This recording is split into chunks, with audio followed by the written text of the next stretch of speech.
Hello and welcome to the Community Partnerships Department orientation video.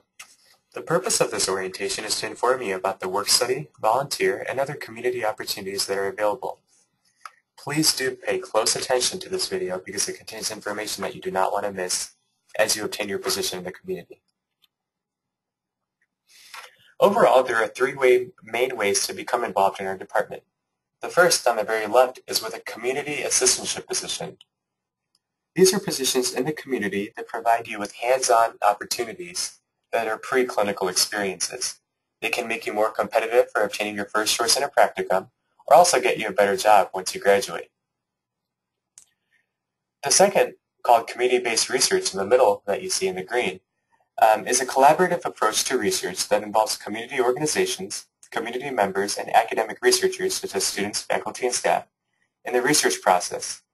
It uniquely recognizes the strengths that each individual brings to the organization and to the table.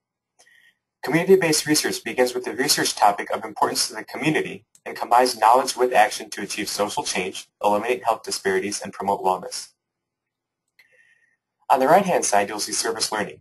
This refers to structured learning experiences that integrate service activities with traditional academic curricula. For example, students participating in the service learning program apply their knowledge through direct or indirect service at community agencies as a way to clarify and soak in concepts learned in the classroom. Service activities are directly linked to the course content. Please now allow me to tell you a little bit about our process in becoming involved in the community. The first step is to attend the Job and Volunteer Fair. If you're watching this video, chances are that you were unable to attend. This usually occurs at the end of August or early September. At the fair, you can identify sites that you might be interested in serving in. You will also sign up for an orientation or interview date at the Job and Volunteer Fair. Shortly thereafter, usually within a few days, you will attend the orientation. This video is what is discussed at the orientation.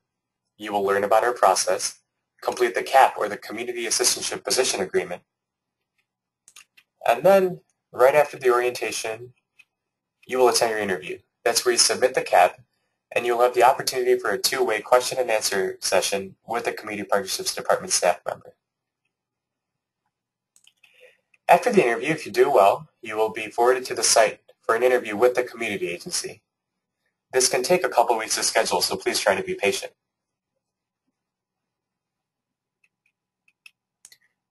Once you are sent to the site, there are two main possibilities. You could be hired or you could not be hired. You should wait to hear back from the liaison to confirm whether or not you received a positive outcome. If you are hired and you're a work study student, you will need to complete HR paperwork. Your site may also have specific HR paperwork for you to fill out at their end. If you're only going to be volunteering with us, you should only fill out the site HR paperwork and you are not required to complete any federal work study paperwork. A survey is sent to volunteers at the end of every year to determine how many hours they have served. If you are not sent to the site, you will be sent to your second preference. During the interview, we will ask you for your top two choices, so please do have them in mind. At the end of this process, you will have the wonderful opportunity to serve at a community agency. Congratulations. Please do keep in mind that Chicago is a very diverse community and a very diverse city, so it would be worth your time that after you have identified a site, you should go on Google Maps and look at the Street View feature to see what's around the area. It might even be good for you to go to the site before your interview and make sure that you're comfortable going there. A link to the map is available on our main website at ego.thechicagoschool.edu/communitypartnerships. Before you interview, you should try to contact Career Services if you're interested in either finding help for your resume or knowing how to interview. They can be reached online and in person. Feel free to send them an email at careerservices@thechicagoschool.edu. The second step is to find and apply to a position. This can be done via our job board called Career Hub. A website linked to that job board is tcsppcareerhub.experience.com. After that, you will attend the orientation either in person or by watching this video here. You will complete the CAP agreement form. If you do the in-person orientation, that'll be during the actual session. If not, this form is available on our website. If you are interested in work study, you should fill out the SEEF confirmation page. SEEF stands for Student Employment Eligibility Form, and that will determine if you're eligible to receive work study funds. This should be done as soon as possible, and a link is available on your screen. This organizational chart kind of displays how you are related to the Community Partnerships Department, the Chicago School, and your community site. With the Community Partnerships Department, you are employed through the department. We will approve your timesheets, and the site does not do this. We will communicate department-wide news to you, such as civic conversations, changes to policies, monthly reminders, and survey requests. The Community Partnerships Department Liaison is a staff member in the department and is a Chicago School supervisor for you. They'll resolve problems that may arise at your site, complete random time card checks, and support you. They will also do regular check-ins via email and are there as a resource for you. At the community site, you should have a professional relationship, and the relationship should be reciprocal. There should be a learning experience for both you and the site. You should always feel free to communicate with your site supervisor regarding changes and problems that may crop up. With the position come certain rights and responsibilities. Here is a list of some of your rights. You have the rights to a safe and healthy environment, to receive guidance and supervision, to get adequate information and clear expectations, to have a valid learning experience, to receive respect from agency staff, and to get support and assistance from community partnerships. We have screened all of our sites and have met with them several times to ensure that these guidelines are met. But along with these rights come responsibilities. You should always be professional while you are at the site. This does mean dressing appropriately, serving with integrity, and following site policies. Please note that something like dress can be very site-specific. While jeans can be appropriate if you're working with youth at a youth center, you might want to go with business casual if you are in that sort of a role. So try to see when you go to your interview how other people are dressing, and once you're at the site, if you have any questions, you should clarify with your supervisor. We do require you to be committed for the full academic year for a 10-hour per week maximum if you are a work-study student. If you are a volunteer student, the minimum is 2 hours per week. You should notify the site if you are sick, and you should always remind your supervisor about breaks, vacations, and other interruptions well in advance. Keep in mind that since they are not at the Chicago School, they may not know all of this offhand. Please also note that you are subject to be mandated reporters, and so you should read up on all the laws about that and ask Student Services or anyone in Community Partnerships if you have any detailed questions. We do want to give you some tips for success. Note that site supervisors are very busy people. A lot of community sites have had budget cuts recently and a lot of programs have been slashed. Therefore, they're being stretched in ways that they had not previously imagined. As a result, you're not always their top priority, so you should try to be proactive in getting things done. You might need to be persistent in communicating with them, but try not to be overwhelming. And to get across your point, find 3 points of contact who are not your supervisor. That way, if your supervisor is on vacation, busy, or just not available that day, you can always get the help you need. For work-study students, there are certain activities that you may not engage in. Please review the manual, which is available on our website, for details. But to summarize, while you are on the clock, you are not allowed to do any fundraising, and you are not allowed to lobby or engage in any political activities. If you're engaged in an activity which you have questions about, please email Community Partnerships and we will be sure to get back to you. We do want to clarify what we mean by the 10-hour per week maximum for work-study students at the site. Your partner site has been given 10 hours per week. However, they may choose to either bring you on for 10 hours per week or bring 2 students on for 5 hours per week. We usually have this information, but it is best to clarify with your site to see what they have in mind.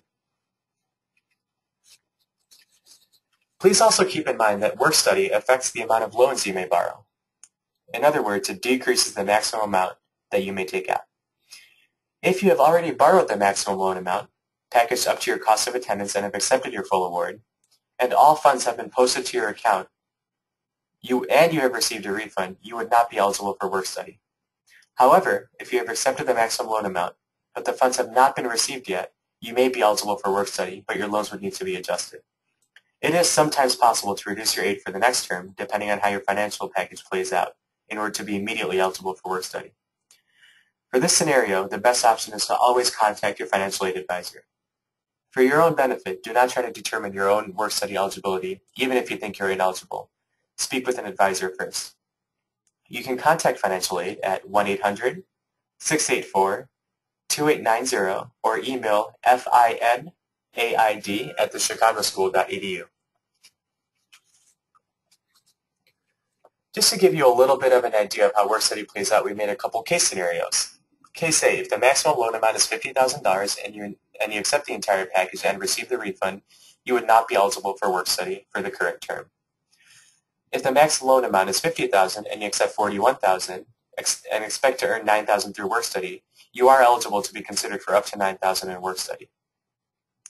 Now lastly, if the loan amount maximum is $50,000, and that's based on cost of attendance, and you accept $41,000, expecting to make $9,000, but something happens and you decide to leave your position after some time, after only earning $6,000, and now you would like to borrow the additional $3,000 that you did not earn to take care of the shortfall. You can contact financial aid to have your award adjusted. Please note that financial aid makes the official determinations, and these are just hypothetical scenarios to get your mind around the concept. You can start working after you fill out HR paperwork. If you're only going to be volunteering, you can start working as soon as your site says that you can. If you find out that you were hired, we will usually be informing you because site supervisors are instructed to contact us first. However, if they tell you directly, please email us or your site liaison after being hired so we can send you HR paperwork. You should consider yourself a volunteer until someone from the Community Partnerships Department signs off on your paperwork. Please note that traditionally we require a voided check or at least direct deposit information from your bank, and also valid forms of ID, and this is standard based on the government. If you have any questions on what these IDs are, please let us know. One of the additional requirements that we have when it comes to your community assistantship position is attending 2 reflective colloquia per semester. They are sponsored by 5 different centers at the school, and they're available to all students. We do plan this in advance to have as many engaging speakers as we can, and oftentimes the room is packed to have standing room only, so to speak. If you have any questions, you can log into Career Hub and look for our little tagline in the events. So in the event title, it'll say Community Connections in parentheses, and that's how you know that whatever you're attending satisfies our requirements. But otherwise, if there's an event that you're attending and you think that would be a good fit for this, or you have other questions, feel free to email us or stop by at any time. If you are a work-study student, you have the additional responsibility of accurately recording your hours on a system we use called Easy Labor. The login for Easy Labor will be provided to you after you have filled out the HR paperwork and get assigned by someone in Community Partnerships. The only hours that you can log into Easy Labor is service in the community. Legally, by federal requirements, you cannot count transportation time or costs, time spent in service learning courses or fulfilling service learning hours, or time spent in reflective colloquia. You should enter your site name from the Dropbox in every row that you log hours, and we'll get more into that in a second. Every month, you should print out the time card and have your supervisor sign it and submit it to Community Partnerships. This process is explained in detail in the Easy Labor Manual. Please note that forging hours is a federal offense, and if we catch you doing that, you will be terminated and referred to the Student Discipline Committee. You are also eligible to be prosecuted. Service learning students cannot get paid for the first 4 hours of service. If you're going to be volunteering with us, at the end of each semester there will be a report sent out, or at the end of each year, depending on how that plays out. This is what Easy Labor looks like. On the right-hand side, you'll see Community Partnerships in a column, and when you submit your hours, you'll be able to select your site from a pull-down menu. For the department code, please be sure to enter 515002. That's 515002. That should be set by default, but if in case it's not, please be sure to change it. And if any of this information is incomplete, you will not be paid on time. Now, sometimes there is a delay in filling out the HR paperwork and not having Easy Labor. As I mentioned, the day you fill out the HR paperwork and get it signed, you can start working. And so it is possible to get paid for those hours. All you need to do is email us, and we will send you what's called a manual exception timesheet. So just keep that in mind.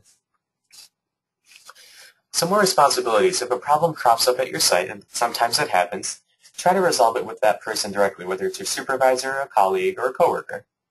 Secondly, try to contact your site liaison within community partnerships, and we will do the best we can.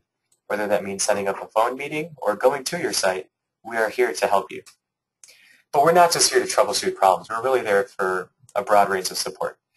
So if you have an idea for a service project and need help, have trouble logging hours, have difficulty with the supervisor, want to quit, switch positions, or switch sites, need a leave of absence, or need support, or are contacted by your liaison for any information or feedback, please reach out to us at any time. We also want to let you know that at the end of every year we have an award ceremony, and that recognizes several students, staff members, and site supervisors. Every month we also have what's called a Geared Up for Service Award, where we have monthly student nominees. At the end of the year we have 10 students recognized based on partner feedback. We have Partner of the Year, Supervisor of the Year, and two of our biggest awards include the President's Volunteer Service Award, where you will receive something signed by the current President of the U.S., and the Martin Luther King Jr. Drum Major Award. All this information is available online at the Corporation for National and Community Service website, and you can obtain that just by Googling. If you have any questions, you can ask us as well. Some other opportunities we have that are not related to your position, but that you might want to consider getting involved in, includes a Leader Fellowship. This is an opportunity for you to identify and sustainably address a community need. You receive a $3,000 fellowship, $250 towards your project, leadership training, and up to 5 students can be awarded that every year. One of our past students is Mr. Howard Jones, and using his skills in leadership and capacity building, he partnered with the National Alliance for Mental Illness, NAMI, of Greater Chicago to reduce mental health stigma and disparities through outreach, education, advocacy, and student-led initiatives. This is a great way to get more experience in the community. We also recently started a research consulting team. This is a great way to build partner capacity through the aforementioned community-based research. Collaborative projects are available based on partner-driven needs. The nice thing about it is that we don't go into the community telling them what they can and cannot study or what they should be doing. We meet with them and determine what their needs are and base our assessments and evaluations on their needs. A couple of partners you can see here: Erie Neighborhood House, Erasing the Distance, and Japanese American Service Committee. We do have some additional guidelines that you should always keep in mind. You should review our handbook online at ego.thechicagoschool.edu/community-partnerships. It covers some HR requirements, transportation, safety guidelines, and scope of services. If you have any questions, we will be seeing you during the in-person interview at our department. But in the meantime, please feel free to contact any of us on the screen, or you can also email the generic email or stop by on the 3rd floor of the 325 North Wells building. So I hope you've enjoyed learning more about community partnerships, and I hope you're